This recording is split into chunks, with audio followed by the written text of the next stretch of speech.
Окумуштуулар сканерлер аркылуу киттин түйүлдүгүн изилдеп, эң чоң сүт эмүүчү жаныбар суунун астында кантип угаарын аныктоодо. Илимпоздордун айтымында адам баласынан айырмаланып, киттердин бир нече угуу системасы бар.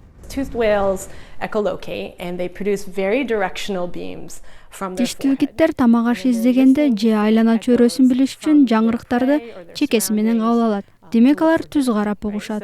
Ал эми муруттуу киттер болсо жаңырган үндү каптал жагынан кабыл алышат. Андан тышкары окумуштуулар киттин түйүлдүгү менен бойго жеткен киттин сөөгүн салыштырып көрүштү.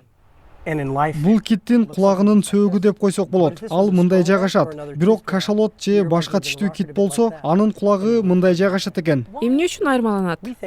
Мунун баары киттердин тамактануусуна байланыштуу. Муруттуу киттер оозун 90 градуска чейин ачып тамактанат. Ал себептен кулак сөөгү башкача жайгашкан. Бирок 21-кылымда кемелердин айынан деңизде да тынчтык жок.